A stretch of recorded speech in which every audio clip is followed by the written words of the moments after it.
द्वैतद्वैतविशिष्टवादकुशवैरद्वैतभकृर्चितं सारसारविचारचारुमनसं सङ्खावतं वल्लभम् स्वाप्तानाप्तसमस्तजीवसदयं ज्ञानाश्रयमाश्रयम् स्वाप्तानाप्तसमस्तजीवसदयं ज्ञानाश्रयमाश्रयम् वन्दे द्वैतगुरुं जगतां धीशङ्करं शङ्करम् वन्दे द्वैतगुरुं जगतां धीशङ्करं शङ्करम्। श्रुतिस्मृतिपुराणानाम् आलयं करुणालयं श्रुतिस्मृतिपुराणानाम् आलयं करुणालयं नमामि भगवत्पादशङ्करम् नमामि भगवत्पादशङ्करं लोकशङ्करं लोकशङ्करम्। శ్రీ గురుభ్యో నమః. శ్రీశ్రవణ ఛానల్కి శ్రోతలందరికీ కూడాను మరొకసారి స్వాగతం. ఈరోజు మనం 141, 142 శ్లోకాల్ని వినబోతున్నాం అన్నమాట. ముందుగా 141వ శ్లోకం. అఖండ నిత్యాద్వయబోధశక్త్యా స్ఫురంతమాత్మానమనంతవైభవం సమావృణోత్యా వృతిశక్తిరేషా తమోమయీ రాహురివార్క బింబం. ఇప్పుడు దీని ప్రతిపదార్థాన్ని విందాం. అఖండ నిత్యాద్వయ బోధశక్త్యా, అఖండము నిత్యము ద్వితీయరహితమగు బోధరూపమైన శక్తితోటి స్ఫురంతం ప్రకాశిస్తున్న అనంత వైభవం అనంతమైన వైభవము కల ఆత్మానం ఆత్మను తమోమయి తమోమయమైన ఈషా ఈ ఆవృతి శక్తి ఆవరణ శక్తి రాహు రాహువు అర్కబింబం ఇవ సూర్యబింబము వలె సమావృణోతి కప్పివేస్తోంది. తాత్పర్యం ఏంటి చూద్దాం. అఖండము నిత్యము అద్వయము జ్ఞానశక్తి ద్వారా స్ఫురింపబడే ఐశ్వర్య సంపదతోటి కూడిన ఆత్మతత్వాన్ని సూర్యబింబాన్ని రాహు కప్పినట్లుగా తమోమయమైన ఆవరణ శక్తి కప్పేస్తోంది అంటూ ఇక్కడ అర్థం వస్తుంది మనకి. అంటే అర్థం ఎలా చేసుకోవాలంటే అఖండమైనటువంటిది ఆత్మ అన్నది మనకు తెలిసిందే కదా. అంటే దానికి ఏ భాగాలు ఉండవు. అది నిత్యం అన్నారు అంటే అది శాశ్వతమైనది. అద్వయం అన్నాడు అంటే ద్వైతం లేనిది. స్వప్రకాశమైనది అంటే జ్ఞానస్వరూపం కాబట్టి అది స్వప్రకాశం. అది అనంతమైన వైభవంతో ఎప్పుడూ ప్రకాశిస్తూనే ఉంటుంది. కానీ ఆవరణ శక్తి అంటే మనం చెప్పుకున్నాం కదా, ఇది తమోగుణం అని అజ్ఞానం అని, అది కప్పేస్తోంది. ఎలా అంటే రాహువు సూర్యుడిని కప్పినట్లుగా, అందుకే మనకి గ్రహణం వస్తుంది అంటుంటాం కదా, అదనమాట. అంటే ఇక్కడ రెండు శక్తులు. ఒకటి ఆత్మ యొక్క స్వరూపం, అది ఎప్పుడూ కూడాను ప్రకాశవంతము జ్ఞానవంతము. మాయ యొక్క ఆవరణ శక్తి ఎప్పుడు అజ్ఞానము అంధకారం. ముఖ్యమైన విశేషం ఏమిటి అంటే ఇక్కడ మనకి ఆత్మ ఎప్పుడూ కప్పబడుతూ మన దృష్టిలో మాత్రమే అది కనిపించదు. అంటే సూర్యుడు మబ్బులతో కప్పబడినా సూర్యుడేం తగ్గిపోవట్లేదు. అలాగే మనలో ఆత్మప్రకాశం ఎప్పుడూ ఉంది, కానీ మన అజ్ఞానం దాన్ని దాచేస్తుంది అంతే. మనకి గీతలో అజ్ఞానేనావృతం జ్ఞానం తేన ముహ్యంతి జంతవః అంటూ చెప్తారు 5వ అధ్యాయంలో 15వ శ్లోకంలో. జ్ఞానం అజ్ఞానం వల్లే కప్పబడుతుంది, అంటే ఆత్మస్వరూపం అజ్ఞానం వల్లే కప్పబడుతుంది అంటూ, అందువల్లే ఈ జీవులు మోహంలో పడిపోతారు. అలాగే మనకి 3వ అధ్యాయంలో ధూమేనావృతో వహ్నిర్యథాదర్శో మలేన చ అంటూ చెప్తారు. అంటే అగ్ని పొగతో కప్పబడినట్లుగా, అద్దం మురికి వల్ల కనిపించినట్లుగా, అలాగే జ్ఞానం కామక్రోధాలతోటి కప్పబడిపోతోంది. అదే ఆవరణ శక్తి. మధ్య మధ్యలో ప్రతి అధ్యాయంలోనూ ఈ మోహాన్ని మీరు గుర్తించండి అంటూ భగవంతుడు మనకి చెప్తూనే ఉన్నాడు. 7వ అధ్యాయంలో కూడా మనకి మోహితం నా అభిజానాతి మమేభ్య పరమవ్యయం అన్నారు. మాయ వల్ల మనం పరమాత్మను గ్రహించలేకపోతున్నాం అన్నది తెలుసుకోవాలి. ఇందులో హిరణ్మయేన పాత్రేణ సత్యస్యాపిహితం సుఖం అంటారు ఈశోపనిషత్తులో. అక్కడ సత్యం ఒక కవచంతో కప్పబడింది అంటారు. అదే ఆవరణాశక్తి అన్నమాట. అవిద్యాయామంతరే వర్తమాన అంటూ కఠోపనిషత్తు చెప్తుంది. అజ్ఞానంలో ఉన్నవారు సత్యాన్ని గ్రహించలేరు అంటుంది ఉపనిషత్తు. ఇక్కడ రాహుకేతు ఉపమానం ఎందుకు చెప్పారు అంటే, మనకి సూర్యుడు అంటే ఆత్మ, జ్ఞానం అనే అర్థం. రాహు అంటే అజ్ఞానం, ఆవరణ శక్తి అని. అంటే గ్రహణము అంటే ఇక్కడ మోహం అని. రాహు సూర్యుని నిజంగా ఏం తినేయడం లేదు. అలాగే అజ్ఞానం ఆత్మను నాశనం చెయ్యలేదు. కేవలం తాత్కాలిక ఆవరణ మాత్రమే అది. ఈ అజ్ఞానాన్ని తొలగించుకోవడానికి ఒక్కటే ఒక పరిష్కారం ఏమిటి అంటే శ్రవణం, శాస్త్రాన్ని వినడం, మననం, తర్కం చేసుకుంటూ ఉండడం, నిధిధ్యాసనం, ధ్యానం చేయడం. అప్పుడు ఆవరణ శక్తి తొలగిపోతుంది. ఆత్మ స్వయంగా వెలుగుతుంది. నువ్వు అన్వేషిస్తున్న ఆనందం బయటెక్కడో లేదు, నీలోనే ఉంది. కానీ అజ్ఞానం దాన్ని కప్పేస్తోంది. జ్ఞానం పొందడం అంటే కొత్తగా ఏదైనా సంపాదించడం కాదు, ఇక్కడ కప్పబడిన దాన్ని తొలగించుకోవడం అంటూ చక్కటి అర్థాన్ని మనం చెప్పుకోవచ్చు. ఇప్పుడు మనం చిన్మయానంద స్వామి వారు ఏమి వివరణ ఇచ్చారో కూడా ఒకసారి చూద్దాం. మహత్తరమైన ఈ ఆత్మకు పరిణామం లేదు. ఇది నిత్యము, ఇది ఏకము, ఇది అద్వయం. మహత్తరమైన ఈ సత్యం మన నుండి ఎప్పుడూ దూరంగా లేదు. ఇది నిత్యము మనలోనే ఉంటూ అంతరంగంలోని ఆలోచనలను ప్రకాశింపజేస్తూ బాహ్యంగా వస్తుమయ ప్రపంచాన్ని చూపిస్తోంది అంటున్నారు ఈయన. ఈ చైతన్యం మనలో ఎప్పుడూ ఉన్నప్పటికీ దాన్ని కప్పిన తమోగుణ ప్రభావం వల్ల ఇది మనకి స్ఫురించడం లేదు. ఇంత గొప్పదైన ఈ చైతన్యం తమస్సు చేత ఏ విధంగా ఆవరించబడింది? మరి అజ్ఞానం జ్ఞానాన్ని ఎలా కప్పివేయగలుగుతోంది? ప్రకృతిలోని ఒక ఉదాహరణతోటి, అంటే రాహువు రవిని దాచినట్లుగా ఆత్మ తమస్సు చేత ఆవరించబడుతోంది అంటూ ఇక్కడ శంకరుల వారు వివరిస్తున్నారు. సూర్యగ్రహణం గురించి హిందువుల పురాణాల్లో ప్రత్యేకమైన కవితా రీతిలో ఈ విధంగా వివరించబడింది. రాహు అనే రాక్షసుడికి తల మాత్రమే ఉంది, మొండెం లేదు. గ్రహణ సమయంలో సూర్యుడిని ఆ రాక్షసుడు మింగేస్తాడు. అయితే అతనికి మొండెం లేని కారణంగా సూర్యుడు కంఠం ద్వారా బయటకు వచ్చేస్తాడు. విజ్ఞాన శాస్త్రము, కవిత్వము, పాలు, తేనె వల్ల ఇక్కడ కలిసిపోయి ఉన్నాయి అంటూ చెప్పుకొస్తున్నారు ఈయన. సూర్యుడికి భూమికి మధ్యగా చంద్రుడు వచ్చినప్పుడు అది సూర్యగ్రహణం అని పిలువబడుతుంది. ఇక్కడ నిజంగా జరిగేది ఏమిటంటే చంద్రుడు మన దృష్టికి అడ్డుగా వచ్చి సూర్యుడిని కనబడకుండా చేస్తున్నాడు. నిజానికి చంద్రుడు సూర్యుడిని ఎలా కప్పివేయగలడు? సూర్యుడి కంటే చంద్రుడు ఎంతో చిన్నవాడు. అందుకే సూర్యగోళాన్ని కప్పడం జరగదు, చంద్రుడు చేయలేడు కూడా. అయితే సూర్యుడు ఎంతో దూరంగా ఉండడం వల్ల, చంద్రుడు చాలా దగ్గరగా ఉండడం వల్ల, అంతేకాకుండా చూసే మనిషి ఈ రెండిటికంటే పరిమాణంలో చాలా చిన్నగా ఉండడం వల్ల సూర్యుడిని చంద్రుడు దాచివేసినట్లుగా కనిపిస్తుంది. ఏది ఏమైనా మన దృక్పథం నుండి చంద్రుడు సూర్యుడిని ఆ సమయంలో అడ్డుకుంటున్నాడు. మన దృష్టితో చూస్తే సూర్యుడు పూర్తిగా కప్పబడిపోయాడు. చంద్రుడి నీడ నుండి కొంచెం దూరం పోయి మనం చూడగలిగితే సూర్యుడిని చంద్రుడు ఏమాత్రం కప్పివేయడం లేదు అని స్పష్టంగా గుర్తించగలుగుతాం. చంద్రుడి మీదుగా ఆకాశంలోకి పోగలిగిన వారికి సూర్యగ్రహణం అనేదే ఉండదు. సూర్యునిలో మనుషులు ఉండడం జరిగితే వారికి సూర్యగ్రహణం ఉంటుందన్న విషయమే తెలియదు. హిందూ పురాణ పరిభాషలో చంద్రుడు మనస్సుకు అధిదేవత.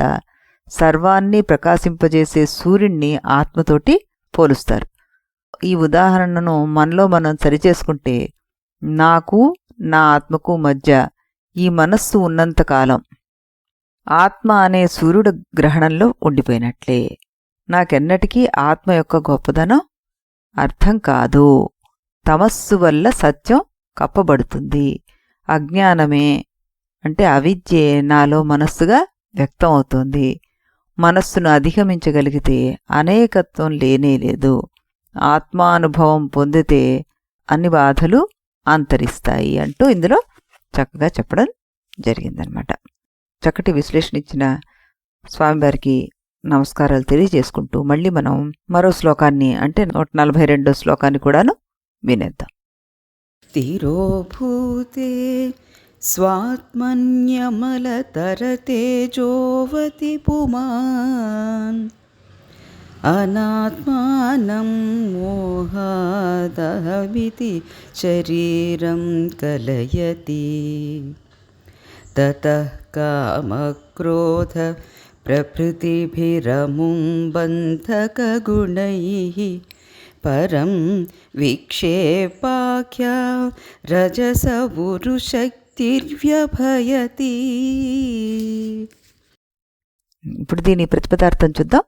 అమలతర తేజోవతి అతి స్వచ్ఛమగు తేజస్సు గల స్వాత్మని స్వాత్మస్వరూపము తిరోభూతే సతి కప్పబడినది అగుచూండగా పుమాన్ పురుషుడు మోహాత్ అజ్ఞానం వల్ల అనాత్మయైన శరీరమును అహమితి నేను అని కలయతి చూస్తున్నాడు. తతః అటు పిమ్మట రజసః రజోగుణము యొక్క